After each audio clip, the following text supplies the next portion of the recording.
Hi, Debbie Lichter here with the Congruence Code and freefromfoodaddiction.com. And today we're talking about 3 things that you need to know to stop stress eating and emotional eating. I know how frustrating it can be when you know what to do and yet you still go back to the same pattern, and it feels like food is just the thing, it's your go-to thing to deal with all the pressures of life. And so what I want to do is share with you some tools and practices that really help me, and stuff that I share with other folks that helps them too, and hopefully it can help you as well. So let's dive right in. So the very first thing that I really personally needed, and that I find that everybody needs when they are really trying to figure out their food, is to get some clarity about what the real problem is. Because I meet far too many people who are trying to fix a problem that they don't fully understand with an incomplete solution. And it's like they're banging their head against a wall. It's like, I've tried this, I've tried therapy, I've tried books, I've tried nutrition, I've tried exercise, I've tried tapping, I've gone to retreats, I have just tried to willpower myself, I've tried to amp myself up, I've tried to use negative self-talk, I've used all these different methods and modalities, and I still go back to the same pattern. What's going on? And here's the thing. When we're dealing with struggling with food, and particularly when we're struggling with food addiction or binge eating disorder, we really have to understand that addiction or any of these distraction patterns or obsession patterns are really just what we do to distract or numb ourselves from an underlying sense of discomfort or dis-ease. And that when we try to stop doing, we find that we can't. So I'll just repeat that one more time, because I know it's a lot to kind of take in. But addiction or obsession, any kind of addiction or obsession, is just it's what we do to distract or numb ourselves from an underlying sense of discomfort or dis-ease that when we try to stop doing, we find that we can't. And so when we really look at it in that way, we see that we can't focus on trying to fix the food. Trying to fix the food or trying to fix your behavior with something is just really the surface level. What we need to do is we need to go deeper. We need to uncover what is this underlying restlessness, uncomfortableness, this dis-ease, this separation from ease that I'm feeling, this agitation, this angst, this anxiety that's going on underneath. What is that? And when we can address that, that's when the problem on the surface goes away. And this is what happened for me too. When I fully understood what the real problem was, and then I fully understood what the real solution was, everything shifted. My food obsession went away, the addiction patterns went away, a bunch of other things started to happen. I started to feel calmer, I was able to be more present, more confident, more comfortable in my own skin. And so really, truly, what we're talking about is getting to the root. We're getting to what that underlying thing is. And I'll tell you that it is affecting us in body, mind, and spirit. So this is another part that's really important to get clarity on, because I find that people come to me all the time and they're like, I know it's a problem in my mind and I've got to fix my mind. I'm like, well, yeah, it's partly in your mind, and it's also in your body, and it's also in your deeper spiritual self. It's really in all areas. And so the solution needs to be an integrated approach. And that is really what's going to support you the most. And so the first key that you need to know to just get on that path of stopping the stress eating, stopping the emotional eating, is just actually get the clarity about what is really going on for you, so that you can stop trying to fix your situation by making your food better or trying to be good or sticking to the next diet. That is not going to help you in the long haul. Okay. Number 2 tool that I want to share with you here is to stop and get real with what you are feeling underneath the surface.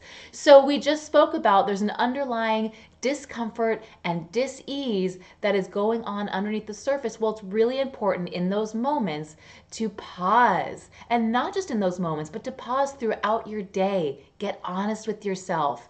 Get real with what you're feeling.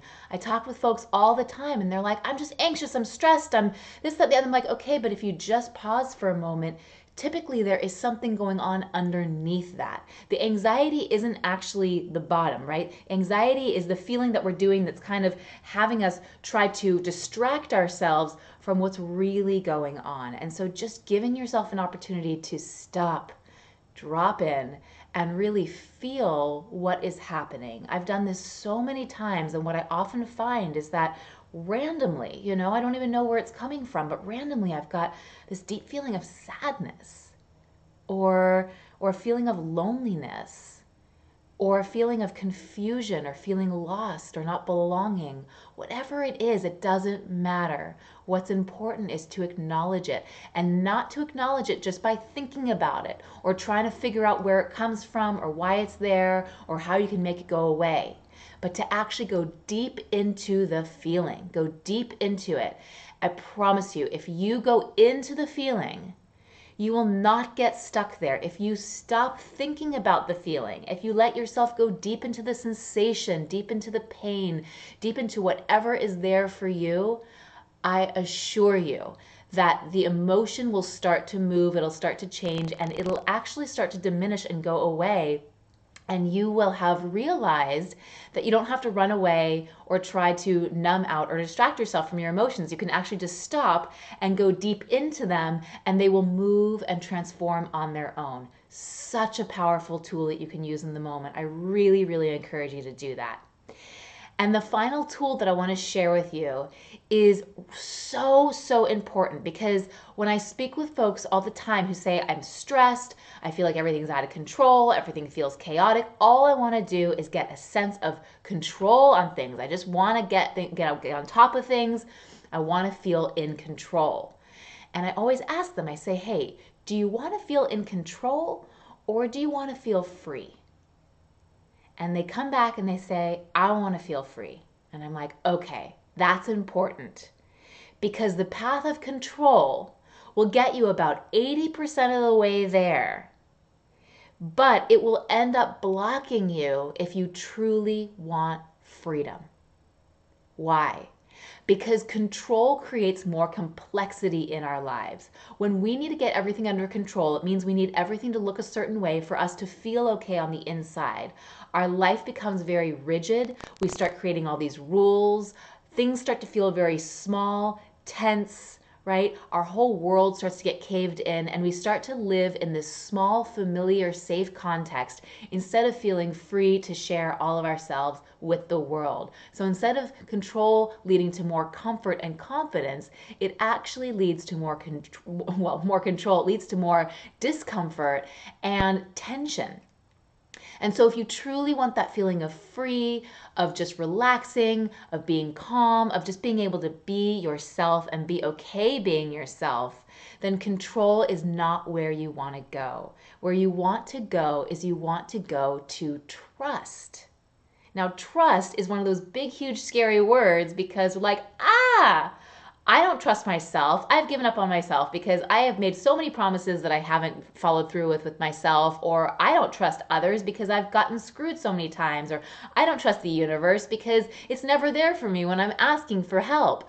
We have all these reasons why trust doesn't feel like a very safe thing, but that is such a golden opportunity to really learn how to start gaining a deeper level of trust. And this is one of my most favorite things to do with folks. In fact, I will leave a link below to a blog that I just recently wrote about how to gain more inner trust, because it is so, so important for you to really start to go from needing to be in control, needing to figure things out, feeling obsessed, feeling stressed, feeling like everything is happening to you and you're totally overwhelmed, to really, really, truly feeling free, feeling comfortable in your own skin, having that sense of trust.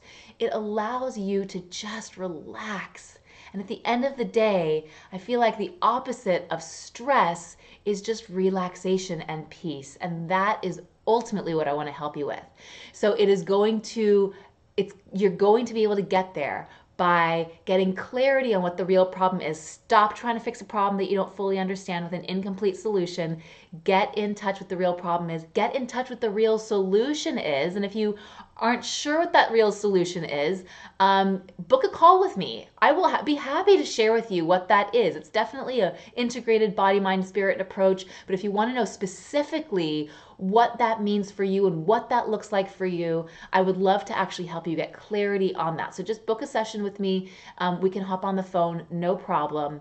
And definitely to just drop and connect with what is going on. Get real with what you feel. You will not get stuck there. What it will do is it will reveal to you what is really going on. And as you just remain with the feeling of what's going on, it will start to move and shift. You do not have to stay stuck in it. And finally, go from control to trust. Really start cultivating those deeper skills to be able to trust your gut, trust yourself to make healthy choices, be able to have the confidence to follow through with the intuitive hits that I know you are getting. And let yourself be open, get unblocked so that you can be open to the gifts and guidance that the universe is already giving you. Here's the thing, is that stress happens because we are in the delusion that we have to manage and fix everything in our lives, that we have to solve it, that we're responsible for everything, that everything rests on our shoulders. And that is a lot to carry. And here you've got all these incredible built-in ways to support you. You've got ways that your body's giving you wisdom all the time. You've got ways that your own intuition is speaking to you. You've got ways the universe is trying to inform you at all times. So you are not alone. You are never alone. So any moment that you're feeling that is just a moment that you have disconnected from that deeper truth, and it's an opportunity for you to drop in and connect more to you. So I hope that those tools are helpful for you. Again, definitely reach out. I would love to help you get more specific clarity with where you're at and what you need to do next. And I will leave that link below if you want to check out that blog on how to stop doubting yourself, how to trust yourself. I will leave that. And it was awesome connecting with you today. If you liked the video, please give it a thumbs up. Definitely subscribe and check back next Wednesday because I will be sharing another fresh new video with you. And I'd love for you to be the first to find out about it. Bye for now.